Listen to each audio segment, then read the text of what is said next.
So the humor on the show was great. How much did y'all ad-lib and how much did y'all feed off of each other for that kind of stuff? Well, Ant was by far the scariest and funniest in the whole production. Your humour was very testing at times. Like, you know, can you please describe how we'd do a group scene and you'd be like the captain, and for your close-up, you'd be all this, you know, you'd have your bravado and you'd be saying the lines beautifully and you'd be giving us orders, and it was like a full-on amazing close-up on you. And then when the camera turned around on us, and can you say what you said in some of those scenes? It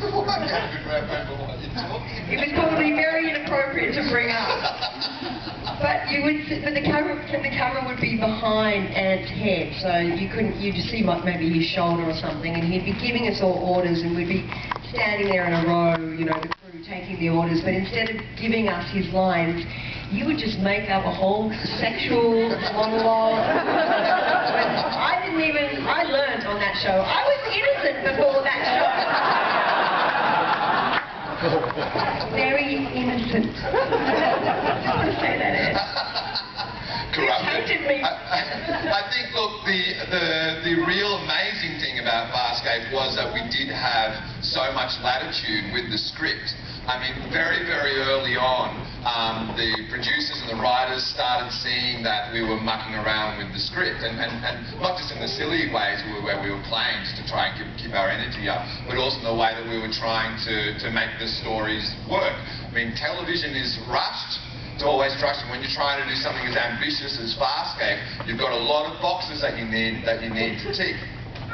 And I think the real beauty of Farscape from an actor's perspective, and I have never encountered it on any other show ever, and that is that the writing department came down, and normally when the writing department comes down, they're like, you fucking say that, that's what I wrote, that's what you're saying, that line comes up, that line comes up, I swore, where's the swear jar,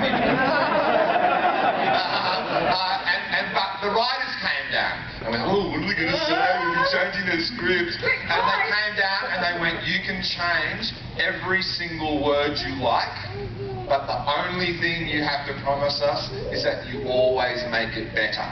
The minute you start changing the script and we think that it's getting worse, then we're going to take that autonomy away from you. And it was a lovely gesture. It was a gesture of saying do it, but it was also a serious message around you just can't do it because. It's like you can do it, but you've got to think about it. You've got to really make sure that you are adding it. And I think that one of the real great, and I don't know how to define this, Paul's probably better at defining things like this than me, but I think that a lot of the humour in Farscape is very Australian. We were all Australian. I think it's, and there's something about the irreverence of Australian humour, and a lot of that humour came through ad-libs.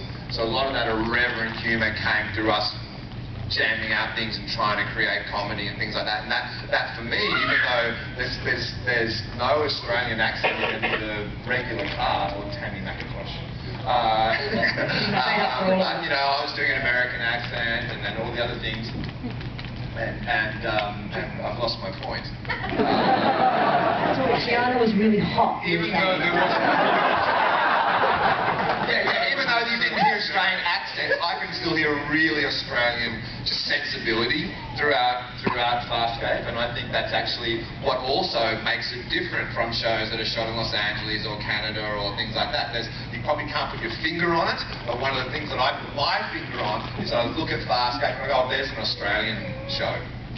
That really is an Australian show. There's something very, very Australian about that, which is strange because Australians don't make sci-fi. And it was great because all the directors, who were fabulous directors, wanted to make sci-fi. So it was like they were kids in a candy shop, yeah, just waiting to get their hands on it. So now I'm raving, and I'll hand over to you. Well, thank you. Next question. That's put me in mind of maybe, I don't know, season 3 or season 4, a new director came on board, and she hadn't directed any of Farscape before, and Ben started doing his normal ad-libs, finding different terms for the characters as he normally did, and always improving on the script. And she came down heavy and said, you can't be doing that. And she had, and it was such a, she was so out of tune with what was going on, and I thought she needs to do her homework, or at least go and talk to the producers.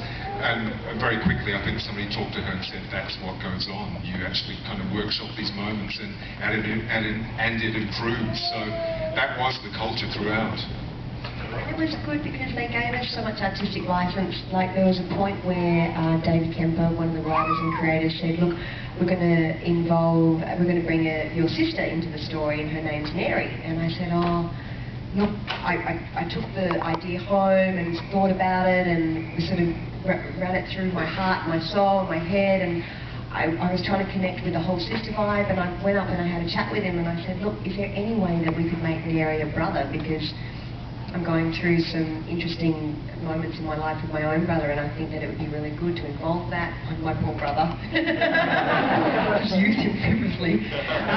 And he said, yeah, sure. And that's the kind of amazing trust that they gave us, that they knew that we knew our characters so well because we lived and breathed and, you know, these creatures for so long, that they gave us so much trust. So that was a very cool part of the show.